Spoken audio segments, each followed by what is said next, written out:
What time is it?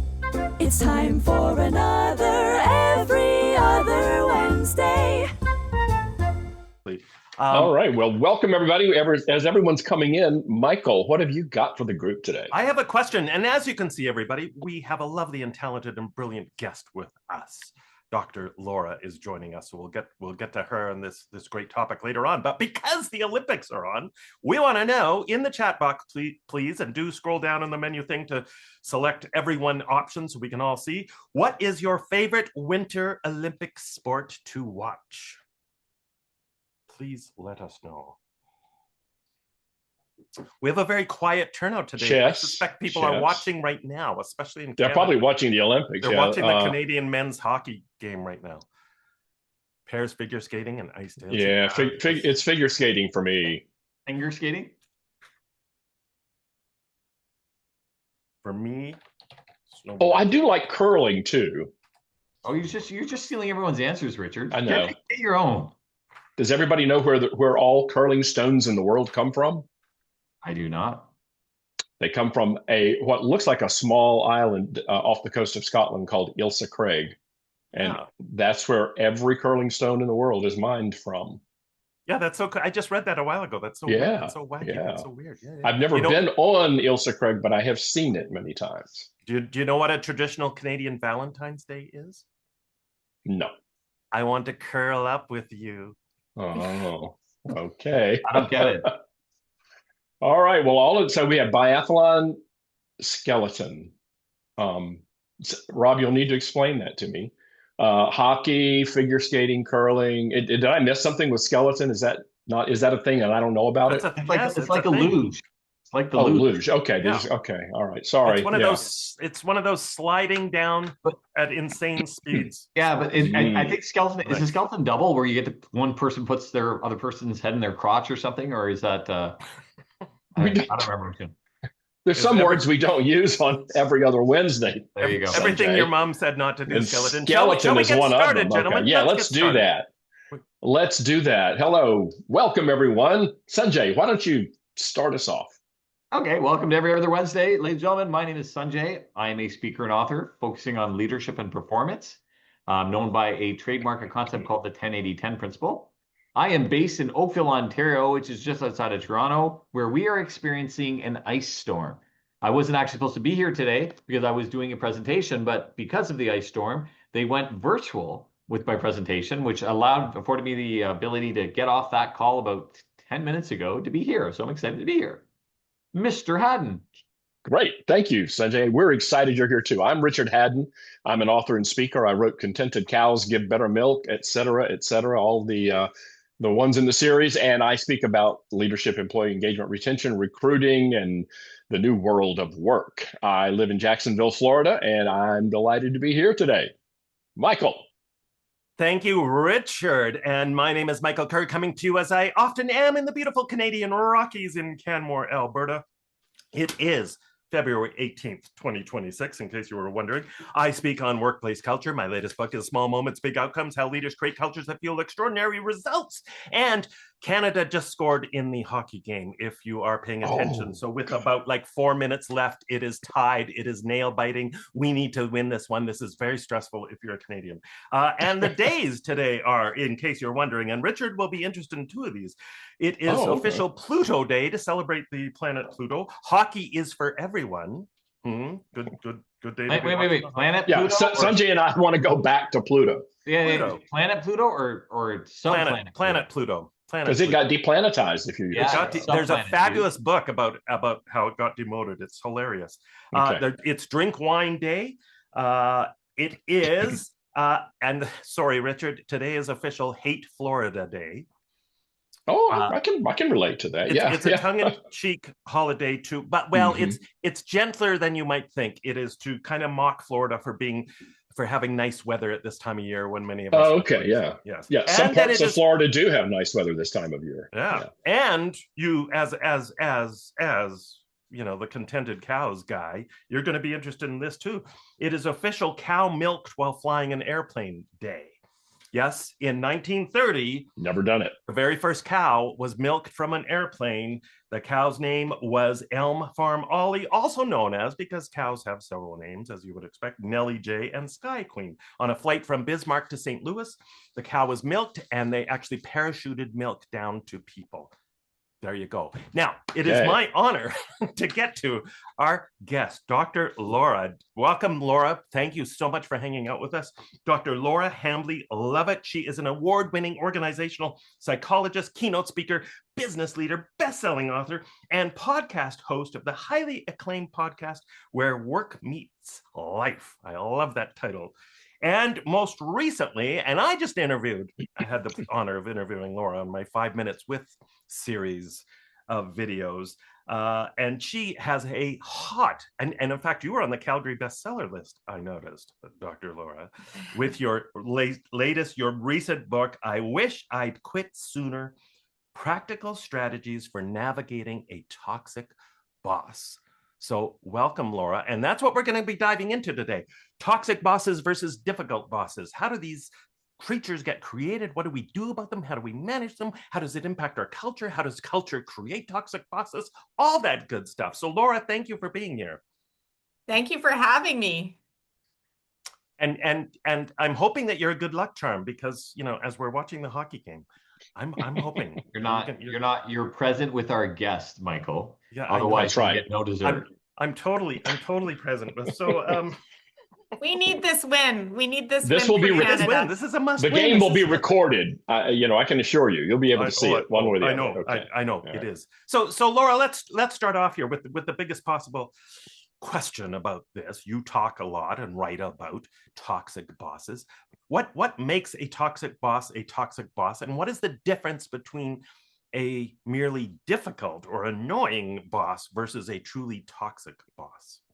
That is a great question. And over the last number of years, I've seen more and more people struggling in toxic workplaces. So I went about researching this topic across North America and really getting to the bottom of what is toxic leadership. And one of my aha moments was the difference between a difficult and a toxic boss. Difficult bosses are plentiful. They're a pain in the butt. They're frustrating, poor communicators, disorganized. We've all had them. They've kept me busy as an organizational psychologist over the last 25 years. However, they will not destroy your well-being, your health, and your career. Whereas a toxic boss will derail your career over time. Their behaviors tend to get worse over time, and they are not open to developing into better leaders. Their egos are just simply too large, and they should have never been in leadership roles, period, end of story.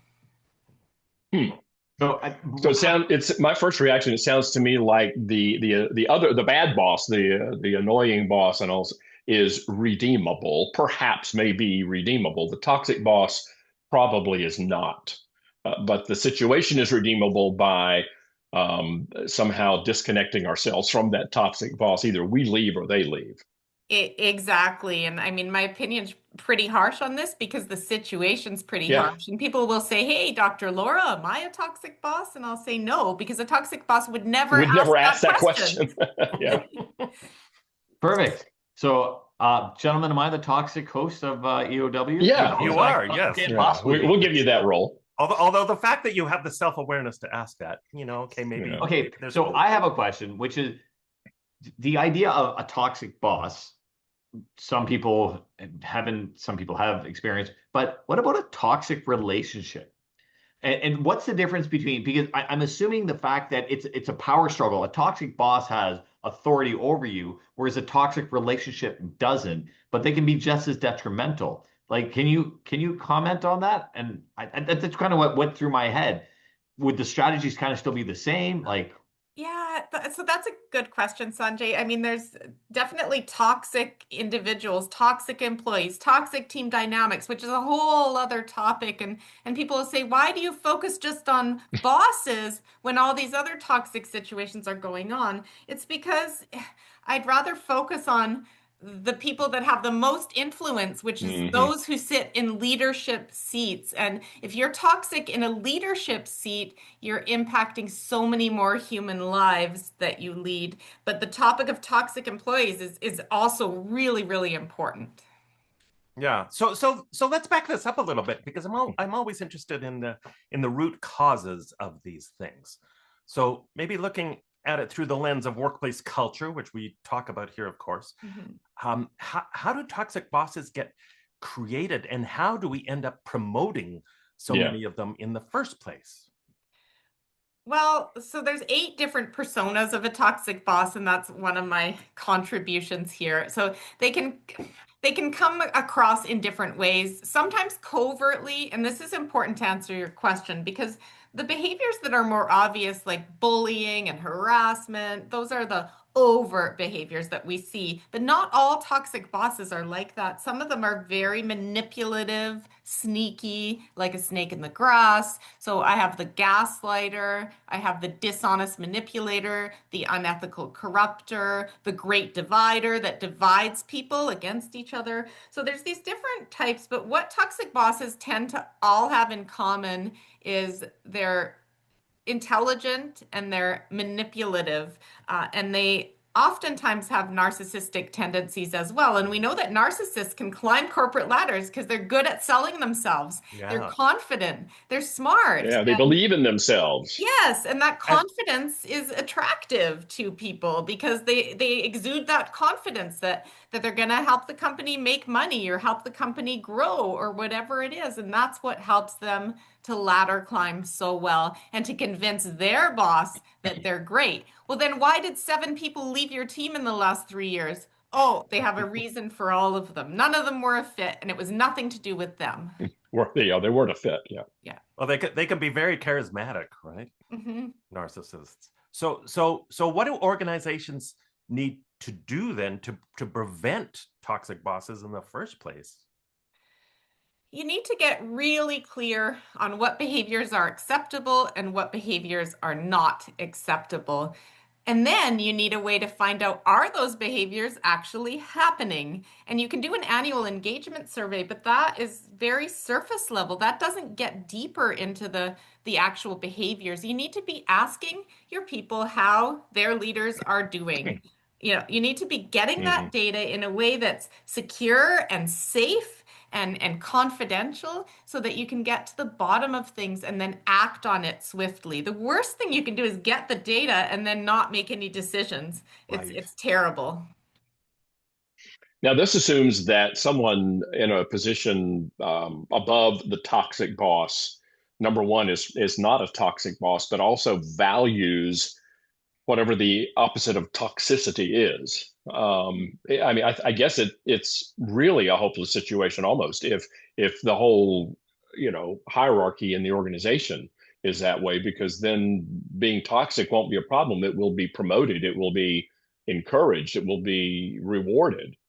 But then, so I guess what you're saying is if you see that there are, and I guess there probably are many people in middle management and even first level management positions, leadership positions, who are toxic. And if we don't do something about it at that level, then that's when you end up with the toxic CEOs. Exactly. Yeah. And if your CEO is toxic, it's near impossible. If the CEO is toxic, the game is over, just like the hockey game in Canada. And I see that Canada won. Okay, now we can move on with EOW. Canada won. I just got a text message from my friend. Canada won. That's so awesome. This is coming from Jamie. This is coming from Jamie Roy, and there is no more reliable source than Jamie. Right. In overtime, that was 10. Doesn't matter. So Dr. Laura, let me ask this. I'm always more interested in the drivers. So typically, I would assume, and you can correct me if I'm wrong, typically a toxic boss would not admit to being a toxic boss. They would say, it's their fault, poor me, bad circumstances, bad luck, whatever it is, never me. So they don't believe they're toxic. But what is the typical rationale for why they behave the way they do? Right? Their own rationale? Yeah. What's their typical, well, I don't know, I guess maybe what would they say, but also what is the underlying psychological driver of why they're doing what they do? Unhealed trauma. Basically, they've had some trauma, significant trauma in their lives that hasn't been dealt with. And we all have trauma. Being a human being means you've suffered different types of trauma, and some of them are small t trauma, and it comes in different shapes and sizes. I would say with someone who's a toxic boss, no doubt in my mind that they've suffered. They've been through a lot of something, and it isn't healed, and they are just going through life, kind of trying to control, trying to have power, trying to inflict pain on other people. And that's a deep topic, actually. I mean, it's a really deep topic, but I really truly believe they can only get to become better leaders with a massive intervention, like a life-changing experience or a significant disease or major trauma therapy. So Um, it is like an example of big trauma. If Canada had lost, would that have been big trauma? Would we all been traumatized? Huge. Would No, we all be I toxic think that would bosses? be a small T trauma, wouldn't it, Laura? One of Hey, our hey, one of hey, our hey, Mr. American, speak for yourself. This is Okay. Canada and hockey we're Big talking T. about. one of our esteemed audience members, Fritz, who always has very insightful questions, asked a question I think is related to what you were just talking about. He said, "Did your research discover that these tendencies existed before these folks got into leadership positions?" And it sounds to me like you're saying in most cases, yes, it did because there was some trauma that occurred before they got into a leadership position. But then the second part of his question, if so, should we be more mindful of those traits? And Absolutely. I guess another question is how how do you maybe recognize this if we're not trained psychologists as you are? How do we recognize this? Okay, so there's a few really good questions. So and another thing I want to add is there's role modeling that goes on too. So you come in and you work for certain bosses and you see their behaviors and you learn from those behaviors and you role model them. So some of these behaviors can be passed down that way. But with toxic bosses, yeah, there's ways you can see the behaviors. And in my book, so my book, I Wish I Quit Sooner, has a cage on the front because people feel stuck in a cage, like they're trapped and they can't get away. But I really decided to write a book to help people to navigate, escape, and recover from a toxic boss, which is a different topic than how do we actually stop toxic bosses in the first place, which is an equally valuable topic. And I have lots of thoughts on that. But recognizing the signs of it, I have a chapter on how to never again work for a toxic boss. And there's signs and symptoms of that, like constantly interrupting, not respecting people's time, grandiosity. Talk about we're a family and we're the best family here ever, and this is the best company ever, and just bragging, arrogant, egotistical, those sorts of behaviors, really watching people that oversell themselves. And I think humility is a super important trait we have to be better at assessing for. Yeah, and I That's it. think too, when we're talking about the whole topic, maybe more broadly speaking of difficult bosses or even incompetent, semi-incompetent bosses that might be borderline toxic. What I find so often, and even in previous experiences and organizations where I worked, is that there is just a phenomenal, often lack of training for leaders being put into these roles. So they're promoted, and all of a sudden, they're in charge of sometimes a good sized team, and they have had no training, no support, no coaching, no mentoring, and they're just let free, let loose to be a leader. And some of that is, I think, driving some of this bad behavior. Would you not agree? I totally agree. You put that beautifully. Absolutely.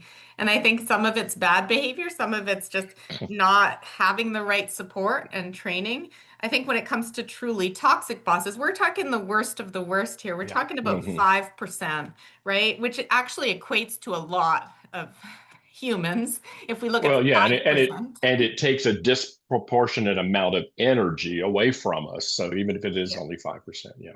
Yeah. Yeah. And then likewise, I would say, and I'd be curious about your opinion on this, but the truly great leaders, the ones that you never forget in your career that made a Mhm. huge mark on you, I'd say that's about 5%. We need to do Yeah. better creating Yeah. more Yeah. great leaders. Yeah. But Michael, I have a question for you, and Laura and everybody chime in. When you mention training, I mean, obviously, I'm a huge advocate of training, but do we think that training is going to make a major difference for a really toxic boss? Can we train them? No, toxicity is not good. You need to stop doing that, or I think is that not a training issue? I think culture is the biggest issue. It's like a lot of time those toxic bosses, yeah, they have the trauma, but then they get their first job, and their first job they experience, I don't know, some anger, angry manager yelling at some frontline person because they didn't put the lid on the toothpaste and then they walk away and they're like, yeah, and their perception is, oh, that's what power is. Oh, that's what leadership is. And then that's the seed, and it just it germinates from there, and it grows. And by that time that person's a manager, they're like, well, this is how we did it. I mean, I did some work with an organization fairly extensively, and I saw that, and it was almost a bragging right. It was like, oh yeah, I gave him crap, I showed him who's boss. Hmm. And that became the pervasive culture within the organization. So when you look at the top guy who'd been there forever, that was his style, and it filtered down. But what's even more annoying is those people then leave this organization and think that's how it is, and then they go spread that love to the other organizations. So Well, and even beyond that, we have to remember these things don't happen in isolation. They happen as part of a greater ecosystem, unless we're talking about a small business. So what also feeds into this, and I can speak from experience here, I had to fire a toxic boss in a former life. Who was making my life miserable. So it's not always just being below a toxic boss. Were they your toxic boss? They were a toxic boss I inherited. Okay. Who had? Because I thought, what a great privilege to be able to fire your toxic boss. And Yes. Well. I inherited, but this situation had gone on for years, and so when I started doing research, and this is what I'm talking about, things exist in a greater ecosystem. There was a culture of silence, of people not feeling they could speak up because there was retribution that would happen. Turns out there were files going back for more than a decade on this boss of just abhorrent, toxic behavior. And so, circling back to your point, we looked at training, and nothing was going to work. And this was in the government. I should also add, not an easy thing to fire somebody in the government. It cost me a year and a half of a lot of stress and sleepless nights and pain and fighting the union on this, trying to get rid of a toxic boss and trying to point out to the union, you should kind of be on my side here because this person is making. And to your point, think of the financial expense totally wasted in all of that. Yeah. Huge. Yeah, it's enormous. Yeah. So then, Laura, what would be your 2 or 3 major takeaways? I'm in a position where I'm working for a toxic boss. Obviously, running away is one. But what happens if I'm in a position where financially I can't afford to do that, and I'm kind of stuck with the toxic boss? How can I make do with the situation, or what are some of the strategies that I could consider in that night? Oh, yeah. To be less vulnerable to it, you mean? Yeah. Sanjay? Yeah. Or how to tolerate it, or again, obviously the best strategy, if the person is truly toxic, you want to dissociate, you want to get away from them. But what happens if I don't have another job lined up and I'm looking, and what would be some of the strategies to cope with that? So I have a whole section of the book on this because often people think I have to quit, but I can't quit. I'm financially unable to quit. Okay, well then I have to stay and grin and bear it.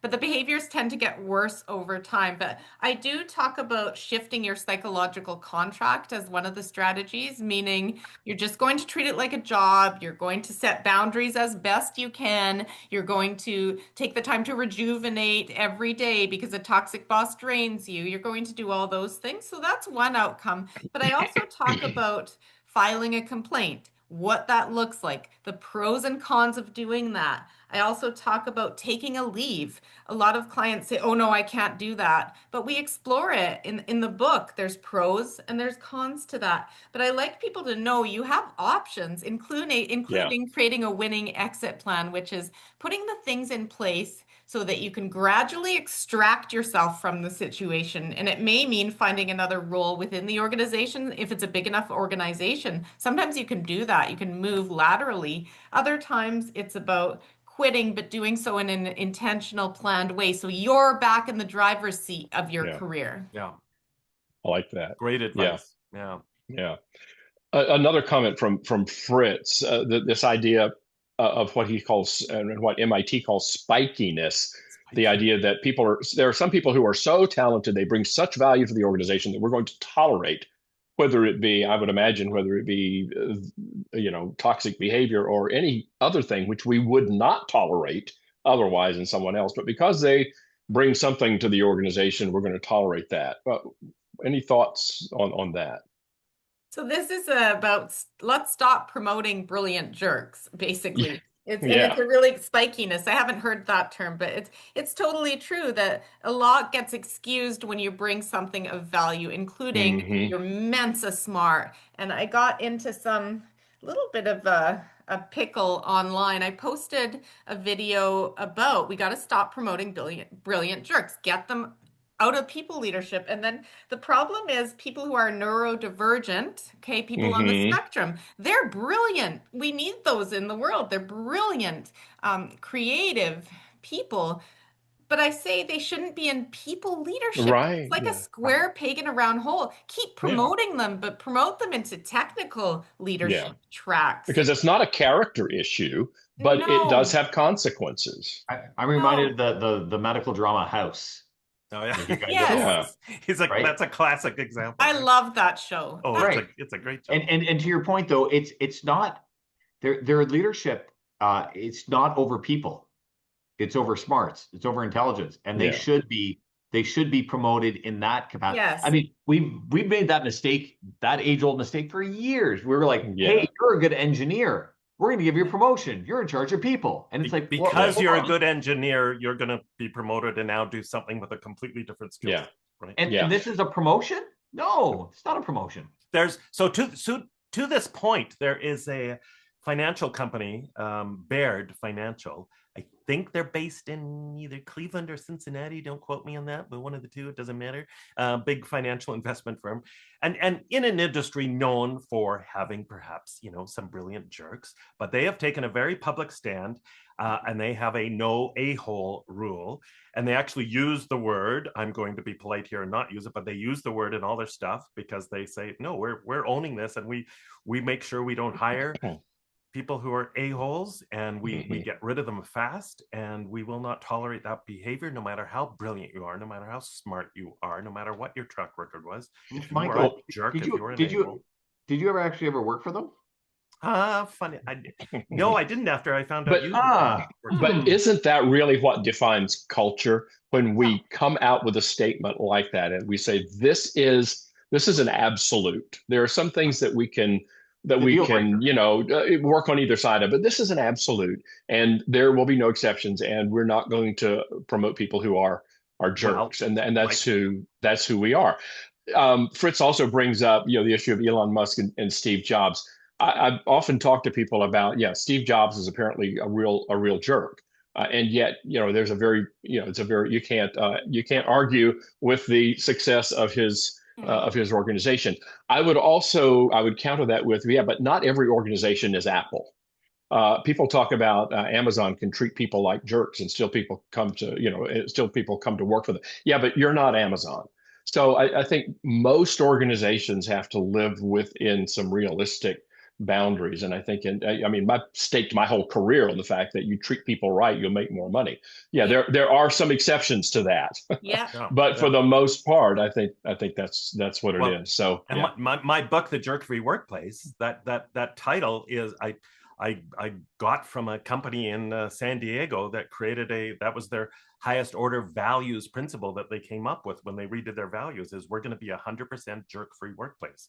And not only, interestingly enough, do they extend it to their employees and make sure it actually means something, to their customers as well. So they make it very clear, we're not going to put up with customers that are jerks, and they've turned away, big paying clients sometimes. It's been painful, like ouch, but that is their culture definition, to your point, Richard, that no, we're not going to tolerate this. And that's the thing that we're talking about too, right? We're only as good in our cultures as the lowest common denominator behavior that we tolerate, that we allow.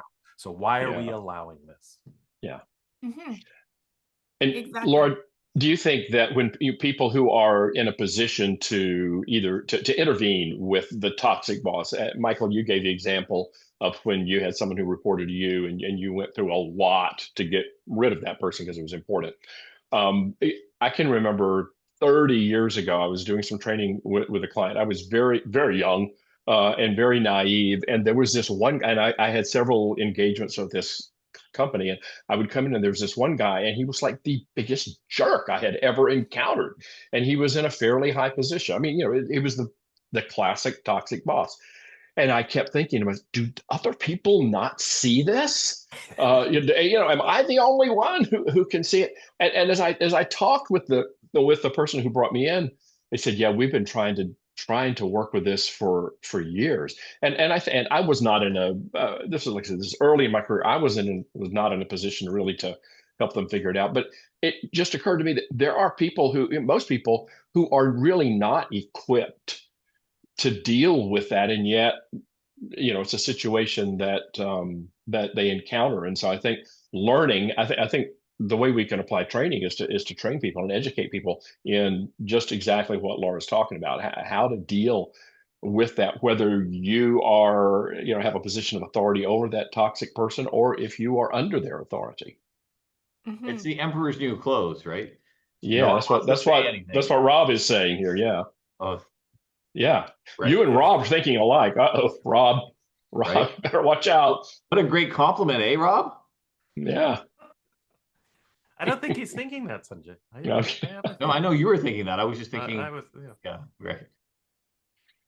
Oh. We reached a. You betcha, he says. We reached a full stop there in the conversation. That's right. Yeah, well, toxicity will do that to you. Yeah. So Laura, I'm curious. I want to circle back to, early on, you talked about these 8 different types of toxic bosses. Yeah. It's like, it's bad enough that there's one type. Now there's 8. Do you think, is it possible that there is just like the uber toxic bosses? Could they have all 8 of those characteristics? Is that possible? Yes, but a lot of them have several. So 3 or 4 is really common. But one is bad enough, right? I'm thinking. A lot of them have multiple personas. So it's not a perfect science in terms of labeling these, and I'm always careful to not diagnose, because to be diagnosed with narcissistic personality disorder, that's actually a clinical diagnosis. So what I say in the book is this is meant to give you a sense of what you're dealing with, and I have checklists, and people will rate their boss in the book, and often come out with 3 or 4, and then once you know what you're dealing with and you can name the behaviors, the power dynamic shifts a little, where you feel a little more empowered. Here's what I'm dealing with. Here's my 6 options. There's 6 options that people move forward with. And then what happens when they fire you? Because the toxic boss, if they have a hit on you and they want you out of there, they'll do everything. Yeah, you'll be out. Yeah. Yeah, so I have a whole chapter. The toxic boss decides for you. Okay, now what? Right? And then how to never again work for one, but more importantly, how to heal, how to recover. And there's a whole recovery buffet in my book, because again, it's a trauma, and you need to heal your own trauma so that you can regain your confidence, your well-being, and get back into that driver's seat of your own career. Yeah, well said. So I'm sure that there are people who have experienced severe trauma in their lives, and they somehow have recovered, and they go on to be very effective leaders. Is that just I don't know, is that just circumstantial, or it may have something to do with the strength of their character in the first place? why is it that some people can go through that trauma and they end up as a toxic boss? Others, and we've all seen it probably, who's like, wow, they've really endured a lot. And yet they're perfectly reasonable people to get along with. It's the same reason why some people end up falling prey to an addiction, Yeah, because they yeah, grew up in a troubled home, and other people yeah. don't become addicts and they go on to do great things in the world despite their Right. troubled home life. So Right. it's about what you do, and it's about leading with love and courage and resilience versus fear and hatred and judgment. It's really about values. I've heard that I mean, everyone, like you said, everyone has trauma. But trauma is the unresolved emotional experience. And when it becomes unresolved, that's why it becomes trauma. Because here's the thing is someone can yell at me when I was in kindergarten and I could be traumatized by it. Or someone could yell at me because I was in kindergarten and I don't think twice about it. Because whether or not it was resolved. It's not the activity, it's our perception around the activity and Yeah. how we process or don't process it. So the idea again is everyone's gone through trauma, so everyone has the right, and I'm putting right in air quotes, everyone has the right to be a toxic boss, but at the same time, everyone can also resolve that and clean up that experience and have it being a learning experience rather than it being a anchor of making you drown. Exactly. You nailed it. I and, You and, and did I it. actually there's a story I tell about my eldest Xander. When Xander was first learning to walk, he was about yay big, which was coincidentally the exact same size of a pot of a tree in my house. And he would waddle over to the tree and grab the side of it, and he would eat dirt. And in all the parenting magazines I've ever read, it's always says apparently you're not supposed to let your children eat dirt. What? So in my infinite wisdom, I took the plant, I stuffed it in a corner of the house, and then I put a sofa along the one wall, and in between the sofa and the other wall, I created what we called car mountain. It was like a big plastic mountain that he would play cars on. So he'd see the tree and go, snacks, and he'd start waddling over, and he'd get there and he'd get distracted and he'd play with the cars on the mountain. And I'm thinking, I'm so smart, I'm so clever. Look at me, parent of the year. Until 6 months later, I walked into the room and he's now a little stronger, a little more agile, a little more more skill set. He's perched on top of Car Mountain, where he can not only reach the dirt, but he can reach the leaves. He's eating the leaves from the tree. Oh no. And I mean, the punchline of it is this: is he reminded me of the very important principle, which is the very things that serve as obstacles at one point in our lives will be stepping stones in others. Mhm. We just have to learn to renegotiate. Look how you brought that that was story good. into I like landing. that. That's Yeah. That's you know, right. but a good friend of mine said, sure, one little more sidetrack. A good friend of mine said, my kids, I never had an education fund for my kids.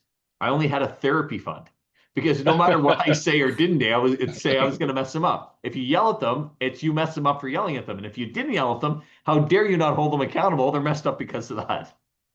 Well, I just want to say that I'm glad that Xander has recovered from this waddling thing because he Right? seems to be Yeah. moving around a lot better these days. He's waddling less these days. Yes, yeah. I'm wondering, Laura, if if somebody is maybe on the verge of becoming a toxic boss, are there some because you mentioned specific behaviors, and I always find descriptions of specific behaviors more useful for me than kind of vague descriptions of qualities in people. Are there behaviors that someone might say, I'm starting to see this in myself. Maybe I could get a little control of this so that we don't fall over that precipice into being a toxic boss? Or am I being naive and say, no, once you're headed on that path, you can't help yourself? Definitely to answer your first questions, yes, there's behaviors that are, and I try to get really specific about this, the series of behaviors. So, charming and nice when you need something, take credit for other people's work, do not keep confidences, speak negatively about others behind their backs, like all these sorts of behaviors Mhm. that are really about building yourself up and harming others in the process are what you'd see with some of these personas. So it's about understanding and having the self-insight to know that, hey, I'm getting ahead, but I'm hurting other people in the process. But that takes humility, that takes self-insight. So if you're down that path, it is tough. You need someone who cares about you enough to challenge you on some of this. And if you're blessed with a really great leader who's challenging you, hey, Richard, you're doing great, but you need to really look at how you're climbing that ladder, not the fact that you're climbing it, but what damage are you leaving in your wake? And you need someone who's confident enough to challenge you. I have a chapter in my book, Small Moments, Big Outcomes, about leadership traits of inspiring culture leaders. And the last one I end with, and you reminded me of this Laura, and I'd be interested to know if you, well, I think you probably do, you've already said it, I think, is perhaps the most important trait, and I end with it for that reason, is self-awareness. Because if you have no self-awareness, none of those other traits are going to move at all. You're not going to improve in anything until you are able to look at yourself in the mirror, reflect a little, and think about the impact you're having on the people around you. Exactly. But I think those in positions of authority and decision making in the organization, starting with the chair of the board and the CEO, they need to be vigilant about toxic behavior, a vigilant, no tolerance policy. And that's the only way forward, I think, to truly prevent this situation. Because it's like weeds in a garden, and weeds grow silently sometimes. Before you know it, your garden's covered in weeds. That's your culture. You should see mine in Florida. Yeah, that happens. Well, yeah, it occurs to me that those things might just kind of come up, and you might have somebody who doesn't recognize toxicity because it would never occur to them to be toxic, and so they might just say this person is a jerk rather than understanding that real difference between somebody who really does have a problem that needs to be helped with, and those who are just either, because there's a whole world of leadership incompetence and lack of development and all of that, but it's not toxicity. And I think that's where training and practice and feedback and all that comes in. But I think what you're describing is at a truly different level. And I think the thing with the toxic boss is they harm your engagement, productivity, and well-being. All three things get harmed over time, and it tends to get worse, not better.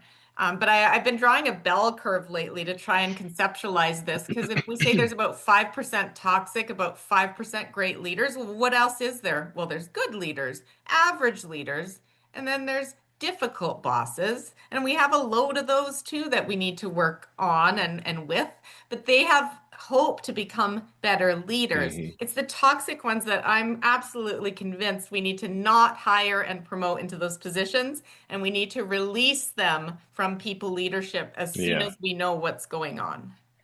So your book is really written for those who it's not written for the toxic boss. No it's written for victims of the toxic boss. It's written for those who have some control over the careers trajectories of that toxic boss. Do you have? Well, it's written for survivor. It's written for people who are working for a toxic boss or have recently left a toxic boss and are healing. It's also meant for HR leaders to be aware of what the heck is going on. And leaders, I've had leaders in general start to read this and say, it helps me to know what I shouldn't do and shouldn't be. Yeah. Totally. And just because we're running up against our time barrier here. One very last quick question. Okay. Is there a chapter in dealing with toxic co-hosts? Oh, no. That's a whole other thing. Okay. Yes. We're working on that. So, Dr. Laura, where can people get your book? Please remind us of the title and your full name so that people can look it up. Sure. It's called I Wish I'd Quit Sooner. And my name is Dr. Laura Hambley Lovett. And the book you'll find on all book selling platforms, really. But my website, drlaura.live, drlaura.live. There's a whole section of my books on there. And it's on Audible, too. I have a whole workbook included with it on Audible because I want people to be able to work through this. There's lots of practical checklists and coaching moments and things so people can, again, get back in that driver's seat. Great. Fabulous. Well, all right. Fabulous. Well, this is, again, Thank you. 44 minutes has flown by. Thank you so much, Dr. Laura. This has been very enlightening to me. I hope for our others as well. And we've got lots of comments. Everybody, when you get the recording and the comments, read those. We didn't have a chance to get all of them. We will be back again in 14 days, and that would make that what? March the 4th be with you. March the 4th be with you. And we have a fabulous guest on March the 4th, and that will be Celia Weeks, and you'll want to hear from Celia. But in the meantime, what have you got to say, Sanjay, Michael, Dr. Laura? See you. Oh, I was going to thank Laura first. Again, thank you, Yes, Laura, that's for what I joining want you us, to for do. sharing your insights, your wisdom, your passion. This is such an important topic. As I so often say, life is too short to work in a soul-sucking, fun-sucking workplace, and it's too short to work for a soul-sucking, fun-sucking, toxic boss. So thank you for your wisdom, Laura. And thank you for shining a light on all the issues you do with culture. I think you three are heavy hitters in the speaker world, and I'm just, in awe of all you've done to make the world of work better across borders, US and Canada. Way to And go. don't forget Jeff Tobe. Jeff couldn't be with us today, but yeah, Okay. he fits into that too. But yeah, No, well, thank you so much for what you've shared with us today. A lot to think about, and a lot of help that I think you can provide people. So thanks again. And as we say at the end of every show, we will see you when? Every other Wednesday. Every other Wednesday. Bye. Thank you, everyone. Take care, Bye-bye. everyone.